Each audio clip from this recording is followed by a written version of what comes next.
Hello everyone, स्वागत है आप सबका मेरे यूट्यूब चैनल में। और आज हम पढ़ेंगे इलेक्ट्रोफोर्सिस के बारे में। बहुत इंपॉर्टेंट टेक्निक्स है मॉलिक्यूलर बायोलॉजी की टेक्निक्स। ठीक है, चलिए स्टार्ट करते हैं। इलेक्ट्रोफोर्सिस या इसको बोलते हैं जेल इलेक्ट्रोफोर्सिस, ध्यान रखिएगा, जेल इलेक्ट्रोफोर्सिस। जेल इसलिए बोलते हैं क्योंकि इसमें जेल का फॉर्मेशन करते हैं। जो इलेक्ट्रोफोर्सिस होती है वो किस में होती है? जेल में होती है। तो फिर इलेक्ट्रोफोर्सिस क्या है? ये दो वर्ड से मिलकर बना है, इलेक्ट्रो एंड फोरेसिस। इसमें इलेक्ट्रो का सीधा मतलब है इलेक्ट्रिसिटी, यानी हम इलेक्ट्रिसिटी का यूज करते हैं। ठीक है, और फोर्सिस का मतलब है डिफरेंशिएट करना या अलग अलग करना। ठीक है, तो इसीलिए इसको बोलते हैं जेल इलेक्ट्रोफोर्सिस, यानी with the help of electricity हम किसी भी चार्ज पार्टिकल्स को या चार्ज मॉलिक्यूल्स को हम डिफरेंशिएट करते हैं, अलग अलग करते हैं। कहाँ पर? जेल में। इसीलिए इसको बोलते हैं जेल इलेक्ट्रोफोर्सिस। बहुत इंपॉर्टेंट टेक्निक्स है। एक्चुअली इसमें होता क्या है, जितने भी हमारे मॉलिक्यूल्स हैं like DNA, RNA and protein, DNA, RNA and protein, इनका हम क्या करते हैं? सेपरेट करते हैं। इनको हम क्या करते हैं? सेपरेट करते हैं, यानी अलग अलग करते हैं। सेपरेट करें या अलग अलग करें ऑन द बेसिस ऑफ किसके आधार पे? चार्ज, साइज एंड शेप या मास। ठीक है, मास या शेप के आधार पर अलग। जैसे मान लीजिए कि हमने सपोज कीजिए कि हमने डीएनए आइसोलेट किया, चाहे प्लांट से आइसोलेट करें या एनिमल से आइसोलेट करें, एनिमल सेल से या बैक्टीरियल सेल से, कहीं से भी हम डीएनए हमने आइसोलेट किया। ठीक, अब जो आइसोलेट डीएनए है, इसमें बहुत सारा डीएनए होगा। कुछ डीएनए का साइज 100 KB का होगा, कुछ डीएनए का साइज 500 KB का होगा, कुछ डीएनए का साइज 1000 KB। इस प्रकार बहुत सारे डीएनए होंगे। लेकिन अब इनको हम सेपरेट कैसे करेंगे? कैसे हम इनको आइडेंटिफाई करेंगे कि कौन सा डीएनए का मॉलिक्यूलर वेट कितना है या कौन सा डीएनए किस साइज का है? यह डिफरेंशिएट करने के लिए हम क्या करते हैं? जेल इलेक्ट्रोफोरेसिस की हेल्प से हम डीएनए को अलग अलग कर लेते हैं on the basis of molecular weight, charge या शेप के आधार पे। ठीक है, चलिए समझते हैं इलेक्ट्रोफोर्सिस के बारे में। तो electrophoresis involve the migration of a charge particle. ध्यान रखिएगा, चार्ज पार्टिकल या मॉलिक्यूल्स, जो भी इलेक्ट्रोफोर्सिस हम करेंगे जिस भी मॉलिक्यूल्स में, ये एक निश्चित है कि उसमें एक चार्ज होना चाहिए। अगर चार्ज नहीं है तो हम किसी भी रिड्यूसिंग एजेंट का यूज करेंगे, जिसमें उसमें क्या करेंगे? कोई ना कोई चार्ज दे देंगे। जब तक चार्ज नहीं करेंगे उसकी इलेक्ट्रोफोर्सिस नहीं हो पाएगी। ठीक है, तो electrophoresis involve the migration of a charge particle और molecules under the influence of an applied electric field. ठीक है, कहने का मतलब ये है कि हम किसी भी चार्ज मॉलिक्यूल्स को सेपरेट करेंगे, वो भी किससे की हेल्प से? इलेक्ट्रिक फील्ड से, यानी कोई ना कोई करंट देंगे। ठीक है, करंट की मदद से। मान लीजिए हम करंट दे रहे हैं, यहाँ से करंट में भी कैथोड हो सकता है, एनोड भी हो सकता है। ठीक है, electrophoresis is a laboratory techniques used to separate DNA, RNA और protein molecule based on their size and electrical charge.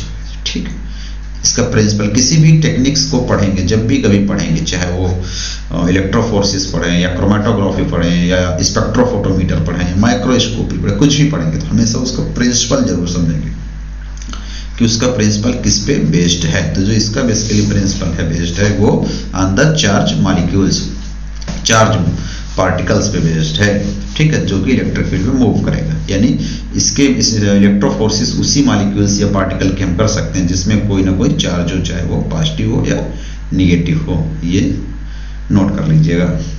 तो बेसिकली जो इलेक्ट्रोफोर्सिस है ये कूलॉम लॉस पे बेस्ड है। ठीक है। और इसका फार्मूला ये है म्यू इक्वल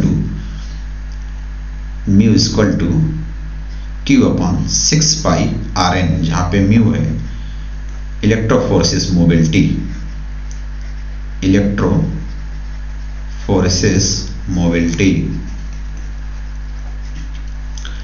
एंड क्यू है द नेट चार्ज। क्या है? Q equal to net charge and atom, जो भी मॉलिक्यूल्स है उसमें नेट चार्ज के 6 और पाई कांस्टेंट है, आर है आपका रेडियस ऑफ द मॉलिक्यूल्स या एटम। कोई भी मॉलिक्यूल्स बड़ा भी हो सकता है, छोटे भी हो सकते हैं, जिसका रेडियस है वो आर डिनोट कर देता है। और जो ईटा है, ईटा बताता है विस्कोसिटी ऑफ द सॉल्यूशन। ठीक है, कभी कभी फार्मूला पूछ लेता है, नोट कर लीजिए। अच्छा ठीक है, जो हम इलेक्ट्रिक फील्ड यानी जो इलेक्ट्रिक करंट देंगे, सप्लाई करेंगे, वो किस में देंगे? बफर में। ठीक है, एक टैंक होता है, उसमें बफर फिल होता है, और बफर का काम है ये प्रोवाइड करता है आयन, जिसके थ्रू करंट क्या करे? रन कर सके एंड मेंटेन द पीएच, और पीएच मेंटेन रखता है, जिससे कि जो भी मॉलिक्यूल्स है वो डीनेचर ना हो। ठीक है, वो डीनेचर ना हो। चलिए अब हम समझते हैं इलेक्ट्रोफोर्सिस एक्चुअली होती कैसे है। इलेक्ट्रोफोर्सिस कराने के लिए हमें एक जेल का प्रिपरेशन करना पड़ता है, और जो जेल होता है ये बेसिकली एग्रोस का बना होता है। किसका बना होता है? एग्रोस एक पॉलीसैकेराइड्स है जिसपे कोई चार्ज नहीं होता है। ठीक है, जिसकी यूनिट्स होती है एग्रोबायोस, और एग्रोबायोस जो है बेसिकली ये सीवीड से हम आइसोलेट करते हैं, जिसमें सॉलिडिफाइंग जिलेटिंग एजेंट होता है। चलो नेक्स्ट। ठीक है, अच्छा, दो प्रकार की इलेक्ट्रोफोर्सिस होती है, 2 टाइप्स की, तो वर्टिकल एंड हॉरिजेंटल। जो वर्टिकल इलेक्ट्रोफोर्सिस होती है वो बेसिकली प्रोटीन्स के लिए, तो नोट कर लीजिए, सीधे क्वेश्चन आएगा कि जो वर्टिकल इलेक्ट्रोफोर्सिस किसके लिए यूज करते हैं? प्रोटीन को सेपरेशन करने के लिए, प्रोटीन को सेपरेशन करते हैं। जबकि जो हॉरिजेंटल इलेक्ट्रोफोर्सिस है इसमें हम डीएनए या आरएनए का सेपरेशन करते हैं। नेक्स्ट टॉपिक है type of gel electrophoresis. Electrophoresis कई टाइप्स की होती है, लेकिन यहाँ पर मैंने सिर्फ agarose gel electrophoresis, HDS phase, pulse field gel electrophoresis and 2D electrophoresis 4 types की होता है। पेपर इलेक्ट्रोफोर्सिस भी उसी में होते हैं, टाइप्स होते हैं। बेसिकली जो जेल इलेक्ट्रोफोर्सिस है ये आपका डीएनए आरएनए के लिए यूज करते हैं, और जो एचडीएस पेज है ये प्रोटीन्स के लिए यूज करते हैं। लिख लीजिएगा, पेज 2D जेल इलेक्ट्रोफोर्सिस ये भी प्रोटीन्स के लिए करते हैं। नेक्स्ट, ठीक है, अब हम कुछ समझते हैं। ये एग्रोस है जो पॉलीसैकेराइड्स है, जनरली रेड सीवीड से आइसोलेट की जाती है, और इसमें जो यूनिट होती है डी गैलेक्टोज N36 एनहाइड्रो एल गैलेक्टोपायरेनोज का आता है। ठीक, चलो अब हम समझते हैं होता क्या है। एग्रोस जो है, एग्रोस का ही हम क्या बनाते हैं? जेल। एग्रोस से जेल बनाते हैं। ये हम अलग अलग परसेंट में लेते हैं, कोई 0.5% लेता है, कोई 1% लेता है। इसको एग्रोस को 1% मान लिया अगर सैंपल, तो 1 ग्राम इसको हम डिजोल्व कर लेंगे 100 ml बफर सोल्यूशन में। ध्यान दीजिएगा, बफर सोल्यूशन में इसको डाइल्यूट कर लेंगे, मतलब डिजोल्व कर लेंगे। ये कॉनिकल फ्लास्क होता है। ठीक है, इसमें हम करके नीचे से हीट देंगे, आइदर माइक्रोवेव या हीटर में, और ये क्या रहेगा? डिजोल्व करेगा। फिर इसको हम पोर कर देंगे। एक होती है इलेक्ट्रोफोरेसिस यूनिट। इलेक्ट्रोफोरेसिस यूनिट में क्या होता है? करंट सप्लाई करने के लिए होता है, और इलेक्ट्रोफोरेसिस चैम्बर्स होते हैं। इसमें एक होता है जेल प्लेट करने के लिए, जो भी हम जेल का फॉर्मेशन करते हैं, जेल बनाने के लिए एक होती है gel plate. Gel plate like this type की होती है, ऐसे होती है, जिसमें 2 साइड से क्या होते हैं? ये वर्टिकल उठाता है। ठीक है, ये कुछ ऐसा होता है। इस टाइप टेप लगा देते हैं, और ये जो डिजोल्व जेल एग्रोस है इसको इसमें पोर कर देते हैं, और ऊपर से कॉम्ब लगा देते हैं। कॉम्ब की हेल्प से हम क्या करते हैं? यहाँ पे वेल्स बना लेंगे, जिसमें हम डीएनए अपना लोड करेंगे, और डीएनए जो भी हम एनिमल सेल्स या प्लांट सेल से आइसोलेट किए हैं उस डीएनए को हम इसमें क्या कर देंगे, पोर कर देंगे, जिससे बाद में क्या हो जाएगा, सॉलिडिफाई हो जाएगा। तो ये कुछ इस प्रकार का जेल बन जाएगा। ऐसे ये जेल है और ये इसमें वेल्स हैं। इन्हीं वेल्स में हम सैंपल जो भी डीएनए मॉलिक्यूल्स है उसको क्या करेंगे, लोड कर देंगे। कुछ ऐसे वेल्स बन जाएंगे। अब समझिए डीएनए में चार्ज कौन सा होता है। आपको पता है कि डीएनए में निगेटिव चार्ज होता है due to presence of phosphate group. Phosphate की वजह से डीएनए में निगेटिव चार्ज होता है। फिर जो भी हम अब क्या करेंगे, इसमें हम सैंपल लोड कर देंगे। सैंपल में क्या क्या होगा, सैंपल में आपका डीएनए होगा, सैंपल में आपका डीएनए होगा प्लस एक डाई होगी जिसमें कुमाशी ब्लू डाई यूज करते हैं इसके लिए। इसके बाद ग्लिसरॉल होगा। ग्लिसरॉल का काम होता है डेंसिटी प्रोवाइड करना, मतलब जो भी हम सैंपल जब इसमें लोड करेंगे तो इस जेल को हम बफर में रख देते हैं। ठीक है, बफर एक टैंक होता है जो इलेक्ट्रोफोरेसिस, यहाँ पे बफर भरा होता है, यहाँ हर जगह बफर फिल हो जाएगा चारों तरफ। तो जब बफर में हम इसको लोड करते हैं अपने सैंपल को, तो जो ग्लिसरॉल होता है वो डेंसिटी प्रोवाइड करता है, जिससे क्या हो, जो सैंपल हमारा क्या करे, बैठ जाए नीचे, ऊपर फ्लोटिंग ना करे। ठीक है, और जो कुमाशी ब्लू है इसका यूज करेंगे, ये क्या करती है, इलेक्ट्रोफोरेसिस फ्रंट बताती है कि कहाँ तक हमारी इलेक्ट्रोफोरेसिस हो चुकी है। वहाँ पे क्या आ जाएगा, ब्लू ब्लू कलर दिखने लगता है, ब्लू कलर का। और ये इलेक्ट्रिक फील्ड में होता है, इलेक्ट्रिक फील्ड हम सप्लाई करते हैं। इस प्रकार डीएनए हम सेपरेट कर लेते हैं। जब डीएनए सेपरेशन हो जाता है तो कुछ देर बाद क्या दिखाई पड़ेगा, उसके 40 से 40 मिनट बाद जैसे हमारा डीएनए था, ये वेल्स थे। ठीक है, ध्यान रखिएगा, निगेटिव एक साइड होगा तो पॉजिटिव इधर होगा, क्योंकि डीएनए में कौन सा चार्ज है, निगेटिव। तो निगेटिव निगेटिव रिपेल करेगा, तो डीएनए ऑलवेज मूव इधर, निगेटिव टू पॉजिटिव। कुछ देर बाद क्या होगा, कुछ बॉन्ड यहाँ बनेंगे, कुछ बॉन्ड यहाँ बनेंगे छोटे छोटे, जो लार्ज साइज होगा। यहीं से कहानी शुरू होती है। जिसका मॉलिक्यूलर वेट, जिस डीएनए का मॉलिक्यूलर वेट हाई होगा वो बॉन्ड नियर टू वेल होगा। जिसका मॉलिक्यूलर वेट कम होगा, लाइट होगा, वो क्या करेगा, फ्रंट की तरफ मूव करेगा, आगे तक। मान लीजिए ये डीएनए है और यहीं पे एक वेल्स में हम लैडर भी लोड कर देंगे। लैडर में क्या होता है, जो लैडर होता है, लैडर में ऑलरेडी नॉन डीएनए होता है, नॉन डीएनए होता है, नॉन डीएनए साइज होता है। मतलब इसमें जो भी डीएनए हम लोड करेंगे उसका मॉलिक्यूलर वेट पहले से हमें नोट होगा, पता रहता है इसमें क्या होता है। तो ये भी साथ में मूव करेगा, तो इससे हमें पता चल जाता है कि जैसे मान लीजिए ये 500 kb का डीएनए है। ठीक है, तो हमें पता चल गया कि हमारे जो सैंपल हैं, जो डिफरेंट सैंपल हैं, इसमें भी 500 kb का डीएनए मौजूद है, क्योंकि उसी के जस्ट सामने ही बैंड बनेगा। ये हो सकता है 400 kb का हो, 300 kb का हो और 100 kb का हो। जैसे मान लीजिए इसमें एक यहाँ पे सैंपल बना, sample number 1, sample number 2, sample number 3।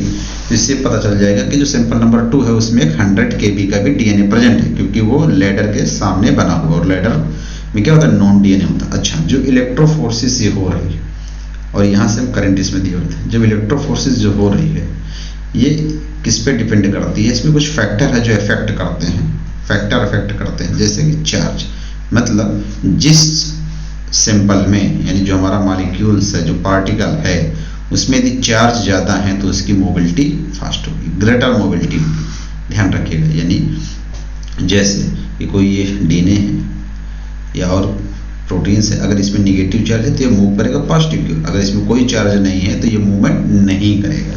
इसलिए जितना ज़्यादा चार्ज होगा उतनी ज़्यादा उसकी मोबिलिटी होगी। दूसरी चीज़ साइज, साइज भी इफेक्ट करता है, यानी जिसका लार्जर साइज होगा, larger particles have smaller electrophoresis mobility compare to smaller particle, मतलब जिस पार्टिकल का साइज ज़्यादा होगा उसकी मोबिलिटी भी कम होगी।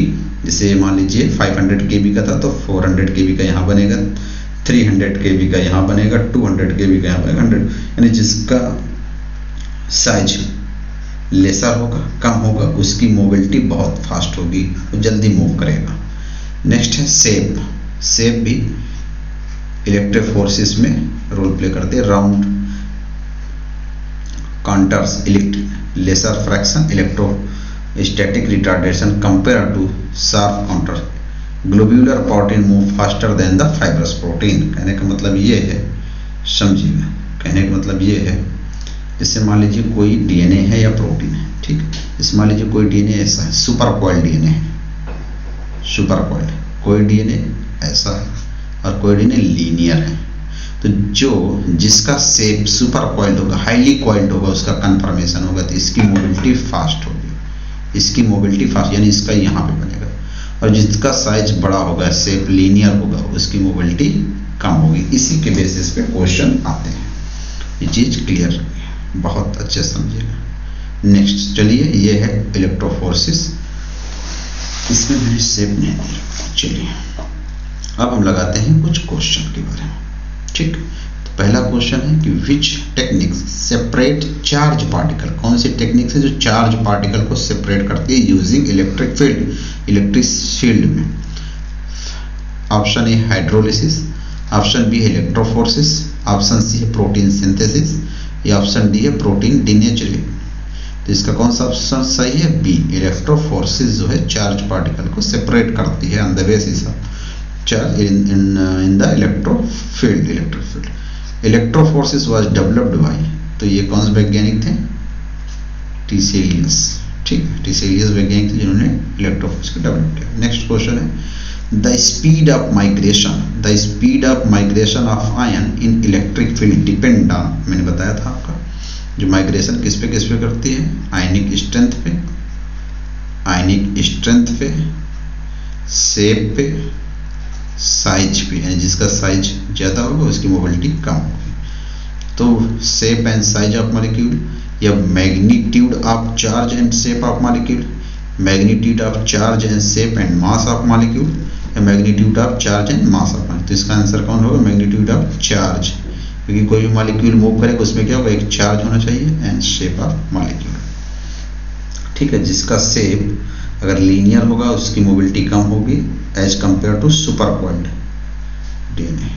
नेक्स्ट चलिए, electrophoresis of histone and myoglobin under non denaturing condition PS7 the result in, कह रहा है कि एक प्रोटीन है जिस जो है हिस्टोन एंड दूसरी प्रोटीन है मायोग्लोबिन। अब आपको पता है कि हिस्टोन पे कौन सा चार्ज होता है? हिस्टोन में पॉजिटिव चार्ज, क्योंकि हिस्टोन किससे बाइंड होती है? डीएनए के साथ बाइंड रहती है, और डीएनए में होता है निगेटिव चार्ज, तो इससे वही प्रोटीन बाइंड करेगी जिस पे पॉजिटिव चार्ज होगा। तो एक चीज क्लियर हो गई यहाँ पे कि हिस्टोन में कौन सा चार्ज है? Positive charge. अगर हिस्टोन में पॉजिटिव चार्ज है और नॉन डीनेचर कंडीशन है, मतलब इसको ब्रेकडाउन या इसको फोल्डिंग कुछ नहीं की गई जिससे डीनेचर हो, यानी इसका स्ट्रक्चर डिस्टर्ब ना हो PS7 पे, तो कौन सी कंडीशन इसमें दी होंगी? तो both protein migrate to anodes, पूछ रहा है नहीं, जब ये इस पे पॉजिटिव चार्ज है तो ये निगेटिव की ओर मूव करेगा। मायोग्लोबिन में मोस्टली कौन सा रहता है? Positive charge. Histone migrate to the anode and myoglobin migrate to cathode. Next है histone migrate to cathode, cathode में कौन सा है? Positive. Myoglobin migrate to anode, ठीक।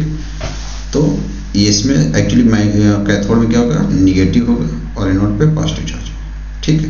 तो both proteins migrate to cathode, both protein migrate to cathode नहीं, तो histone में अगर पॉजिटिवली चार्ज है तो किधर मूव करेगा? कैथोड की ओर, ध्यान रखिए। और मायोग्लोबिन कहाँ मूव करेगा? एनोड की ओर। इसका ऑप्शन सही हो जाएगा सी, ठीक। बहुत important question. When is electrophoresis is not used, मतलब पूछ रहा है कि इलेक्ट्रोफोरेसिस इस पे यूज नहीं करते हैं। सेपरेशन ऑफ प्रोटीन इसमें करते हैं, सेपरेशन ऑफ अमाइनो एसिड से ही मिलके क्या बने होते हैं? प्रोटीन, तो इसको भी करते हैं। सेपरेशन ऑफ लिपिड या सेपरेशन ऑफ न्यूक्लिक, अब न्यूक्लिक एसिड में या तो डीएनए होगा या तो आरएनए होगा, तो इसमें भी करते हैं। तो किसमें नहीं करेंगे? लिपिड का सेपरेशन नहीं करते हैं, ध्यान रखिएगा।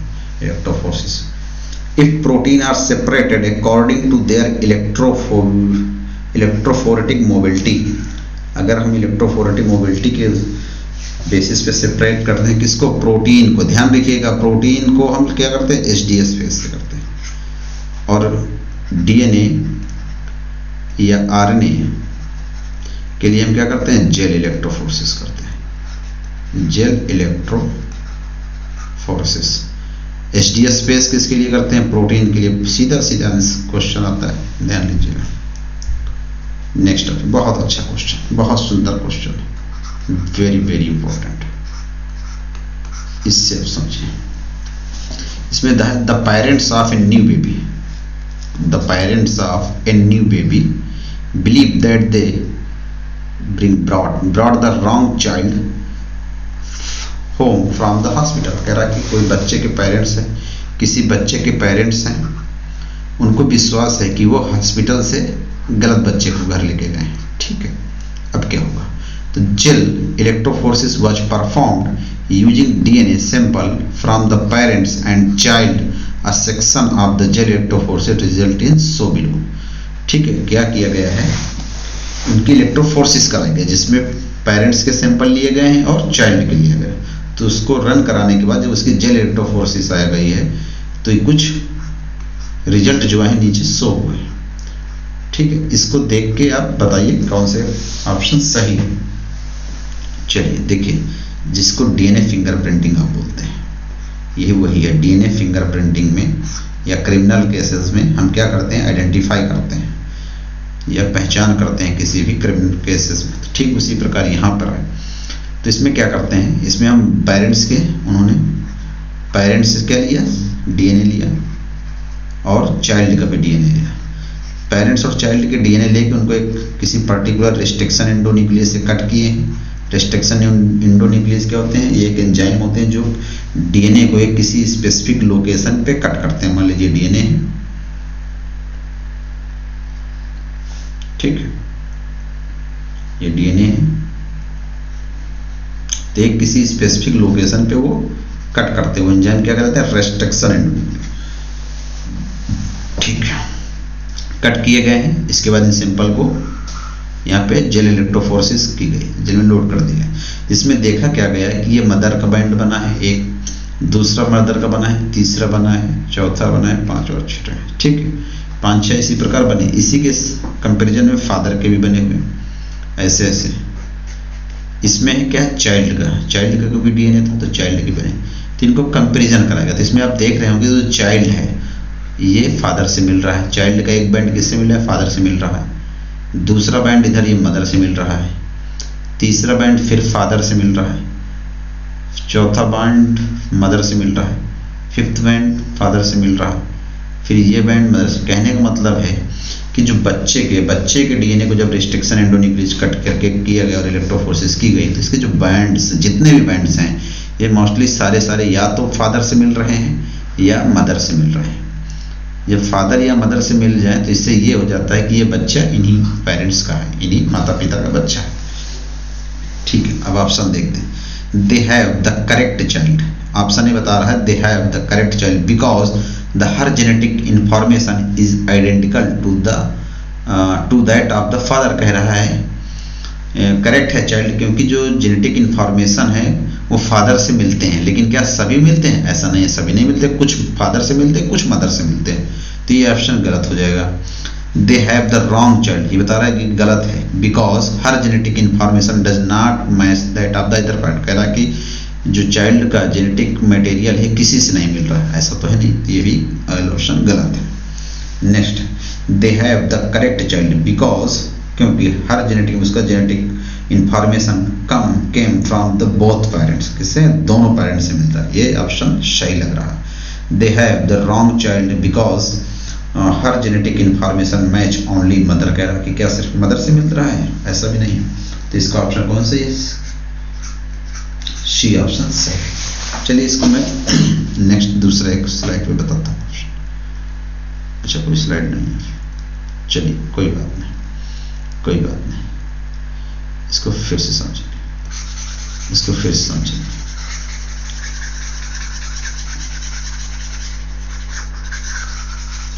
सपोज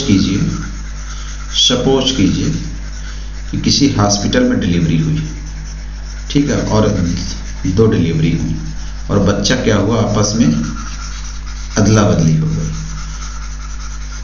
किसी को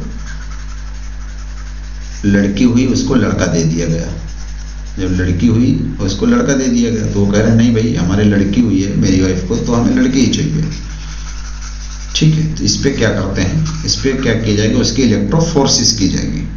इलेक्ट्रोफोरेसिस में क्या होता है बेसिकली कि मदर का भी, जिस चाइल्ड के लिए केस हुआ होगा, जिस चाइल्ड की लड़ाई चल रही है, उस चाइल्ड का भी डीएनए निकाल कर आ जाएगा, उसकी इलेक्ट्रोफोरेसिस का उसी के साथ वेल्स में, उसी के समानांतर फादर का होगा, उसी के समांतर मदर का ही डीएनए लेके रन कराया जाएगा।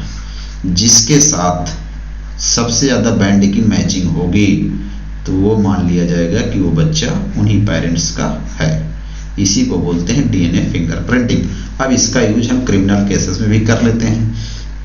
जैसे कहीं चोर पकड़ा गया, मान लीजिए किसी भी घर में, उसमें कुछ क्या हुआ, मकान मालिक से या मालिक से कुछ छीना झपटी हुई, तो उसका बाल वहाँ पे कहीं गिर गया, उसका एक हेयर गिर गया कट। तो हेयर में क्या होता है, नीचे आप वाइट वाइट देखते होंगे, यहाँ पे क्या होता है डीएनए। और जिस बंदे पे शक है कि ये, उनको चांसेस है कि यही बंदा रात में चोरी करने आया था, तो फिर उस बाल का डीएनए और उस बंदे का डीएनए लेके इलेक्ट्रोफोरेसिस कराई जाएगी। अगर इलेक्ट्रोफोरेसिस में उनके बैंड मैच कर गए, क्या है बैंड है सारे, अगर ये मोस्टली ज़्यादातर 95-90% बैंड मैच कर गए, तो फिर मान लिया जाता है कि ये चोरी या ये चोर यही व्यक्ति था। इसी को बोलते हैं डीएनए फिंगर प्रिंटिंग। और डीएनए फिंगर प्रिंटिंग की इन्वेंटर कौन थे, एल.एफ. जेफरी।